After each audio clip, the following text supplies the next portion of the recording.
तर कृषी प्रदर्शनात आपल्याला भेटले परदेशी पाहुणे. सर नमस्कार. Namaskar. Your good name sir. My name is Ilo West Larsen you are from from Denmark. Denmark पूर्ण पाहुणे आलेत आपल्याकडे. What are your products? So, what I are you exploring here और what are you presenting for us? I'm representing a German company. We are producing sugar beet seed, and you see here's the product. So Okay. it's just one product here. This is sugar beet seed. हे sugar beet seed आहे म्हणजे sugar आपले जे ऊसापासून साखर बनवते तसं ह्यांच्याकडे जे बिटापासून साखर बनवतात आपण ऐकलंय. पूर्वीची साखर ते. पूर्वीची साखर जी बनवली जाते बिटापासून ते हे बनवतात. Sir would like to hear about this thing. So this thing, we are having 4.5 million hectares entire world of beet, Okay. and KWS Fighting Valley, and it's a huge crop, and it has a huge yield. Grows only in 5 months here, even in India, grow for 5 months, 50-70 per hectare. Per hectare Per hectare. Per hectare 16 ton sugar. Yeah. म्हणजे हे आपल्या साखरेसाठी replacement असणार आहे. त्याची शुगरची बीटची साखर होती त्यामुळं sir would like to taste this. Of course you can. ऊसासारखं What is the duration of product? Crop. So here it's growing for 5-6 months, and we are producing the amount. 6 महिन्याचं पीक आहे. And 6 महिन्याचं पीक. 6 ऊसाला महिन्याचं पीक एकदम- 6 महिन्यात पीक होते म्हणजे आपला ऊस यायला जवळपास 8 ऊस यायला 14-18 महिने जातात. हे 6 महिने it येते. has 16% sugar in it. 16% साखर. 16. 16% साखर आहे ह्याच्यात. So be careful, it's very sweet. आपली 13% हो थोडं. जबरदस्त. जबरदस्त आहे. टेस्ट करू शकता. सॅलडमध्ये टाकू शकता आपण. सॅलड मध्ये टाकू शकता.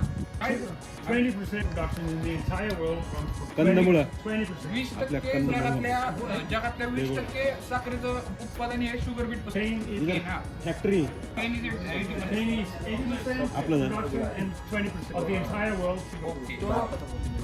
हे डेन्मार्कचे पाहुणे आहेत आणि आपण आपल्या डेन्मार्कच्या पाहुण्यांचं भारतात पण एक प्रतिनिधी आहेत त्यांच्याशी बोलूया 2 मिनिटं.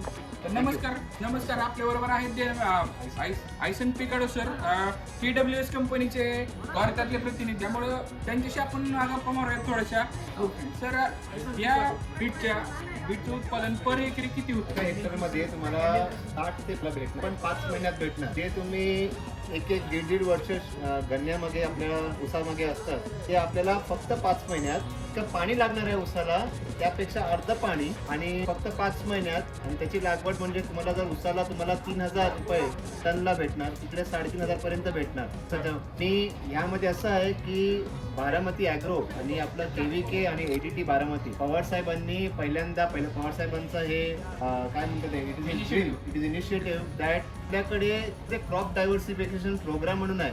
तर आपण किती गन्ना लावणार, किती ऊस लावणार, पाणी तर कमी होणार. सुद्धा पाणी कमी झालं करणार काय? एक असं एक वेळ होतं की आपण 40 वर्षात आपण पाणी घेऊन आलो बारामती, तर तेच पाणी कमी होत जाणार. तर आपण करणार काय? ऊसाला धुणार कडे तुमची वाढली पाहिजे. तर साखर हे कुठलं आहे? आपण वृषालचं पुढीच वेगळं त्यांना साखर तर पाहिजेच पाहिजे. 100% बेकरीमध्ये साखर पाहिजे, तुम्हाला जेवणामध्ये साखर पाहिजे, साखर पाहिजे. जेवणामध्ये साखर पाहिजे. येणार कुठे आपण साखर? जर का आपल्याला ऑल्टरनेटिव्ह क्रॉप असेल तर आपल्याला साखर भेटणार. आणि शुगर बीट एक ऑल्टरनेटिव्ह क्रॉप आहे ज्यामध्ये आपल्याला साखरेसाठी, गुळासाठी, इथेनॉलसाठी, फार्मास्युटिकलसाठी, सर्वासाठी हा एक कमीत कमी 7 ते 8 किलोचा याचं वजन आहे. आणि 5 महिने तुम्हाला जर का भेटणार तर तुम्हाला बाकीचे 5 महिने तुम्हाला ते काही कुठली शेती करू शकता. एका टनला किती मिळतं? 3.5 एका टनला आपल्याला 3500 पर्यंत भेटणार. आणि त्यापेक्षा जास्त गोष्ट ही आहे की केन मध्ये आपल्याला 8 ते 12% साखर भेटणार. त्यामध्ये 16 ते 18%. मार्केट प्लेस शुगर मिल कुठे जितकं शुगर मिल आहे त्यांना आता ते लोक फक्त कॉन्ट्रॅक्ट फॉर्म, कारण काय पाहिजे की आपण जे काय उत्पाद केलं त्याची आपल्याला म्हणजे कन्फर्म पाहिजे आपल्याला कम्प्लीट तर याचा एक खर्च किती आहे? बी मिळेल. म्हणजे आपण 5 महिन्यानंतर विकलं ते हो. मग हे काढून येणार का आपण त्यांना नेऊन द्यायचं काय प्रोसेस? कंपनी काढून नेणार तुमच्याकडे. आणि ते गेल्याच्या नंतर आपण परत जर दुसरं लागलं तर परत पण बी. तेवढंच येतं तितकंच. का त्याच्या प्रमाणात कमी येतं असं? नाही काहीच फरक तर याचा एकरी खर्च किती आहे?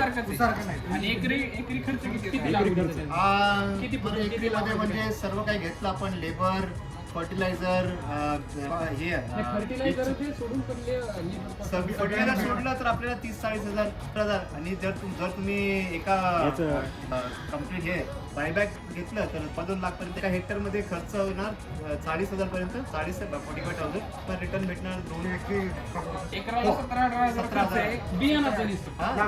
बी घेऊन बी फर्टिलायझर घेऊन मी म्हणतो हो सगळं हा. सगळं ओव्हरऑल खर्च Overall खर्च. परत आपण त्याचं बी पण धरू शकतो म्हणजे साईड पण धरू शकतो. बियाणं तयार करू शकतो. नाही हायब्रिड क्रॉप आहे कारण तुम्हाला एकदा झालं तर परत कट करून जातं तसं नाही तसं नाही. कारण आपल्या जमिनीचा क्रॉप आहे हा, कंदमुळ असल्यामुळे ते बी होणं शक्य आहे. कंदमुळ आहे ना ते कंदमुळे आपला हाय तिथं तर ठीक आहे आपण खूप छान माहिती मिळाली आम्हाला. शेतकऱ्यांसाठी नवीन प्रोडक्ट असणार आहे, नवीन पीक असणार आहे. ह्याच्याबद्दल नक्की तुम्हाला आपले प्रोडक्ट काय आपण काय विकतो ना याचा Seeds. आणि आपण इकडे बारामती ॲग्रो आणि इकडे आपण इकडे आलो आहे त्यांनी सर्वात मोठा इनिशिएटिव्ह आहे गॅस घ्यायला कारण त्यांना काहीतरी नाही सर हे लावलं थँक्यू व्हेरी मच थँक्यू